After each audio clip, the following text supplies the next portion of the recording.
ഡൽഹിയിലെത്തി high command നേതാക്കളുമായി K Sudhakaran നടത്തിയ കൂടിക്കാഴ്ചയിൽ അധ്യക്ഷ സ്ഥാനത്തേക്ക് പുതിയൊരാളെ കൊണ്ടുവരുന്ന കാര്യത്തിൽ ധാരണയായിരുന്നു. ആ നീക്കങ്ങളെ ആകെ റദ്ദു ചെയ്യുന്നതാണ് KPCC അധ്യക്ഷന്റെ ഇന്നത്തെ പ്രതികരണങ്ങൾ. സുധാകരനെ വിശ്വാസത്തിലെടുക്കാതെയുള്ള ഒരു തീരുമാനം ഹൈക്കമാൻഡിന്റെ ഭാഗത്തു നിന്നും ഉണ്ടാകില്ല. എടുത്തുചാടി ഒരു തീരുമാനത്തിലേക്ക് പോകേണ്ടതില്ല എന്നാണ് പുതിയ പ്രസ്താവനകളുടെ പശ്ചാത്തലത്തിലെ ധാരണ. സുധാകരൻ മാറേണ്ടതില്ല എന്ന നിലപാട് കെ മുരളീധരൻ ഇന്നും ആവർത്തിച്ചു. കെ സുധാകരൻ മാറിയാൽ പകരമാരെ എന്ന ചോദ്യമാണ് കോൺഗ്രസുകാരെ ആകെ ആശയക്കുഴപ്പത്തിലാക്കിയിരിക്കുന്നത്.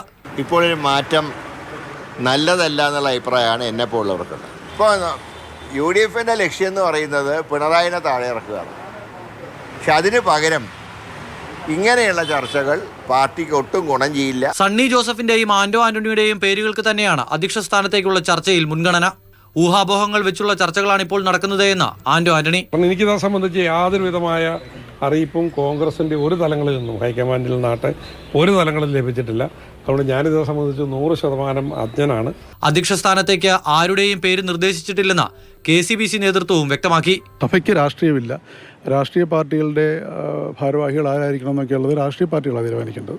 അത് നമ്മൾ സഭയല്ല തീരുമാനിക്കുന്നത്. ഇതിനിടെ അധ്യക്ഷ മാറ്റത്തെ ചൊല്ലി എറണാകുളം ആലുവയിൽ പോസ്റ്ററുകൾ പ്രത്യക്ഷപ്പെട്ടു. ആന്റോ ആന്റണിയും സണ്ണി ജോസഫും അല്ല നയിക്കേണ്ടത് എന്നാണ് പോസ്റ്ററിന്റെ ഉള്ളടക്കം. സേവ് കോൺഗ്രസിന്റെ പേരിലാണ് ആലുവ ബസ് സ്റ്റാൻഡിലെ പോസ്റ്ററുകൾ. പുതിയ KPCC അധ്യക്ഷനെ പറ്റിയുള്ള ചർച്ചകൾ കൊടുമ്പിരി കൊണ്ടിരിക്കുകയാണ് കെ സുധാകരന്റെ ഷാർപ്പ് ഷൂട്ട്.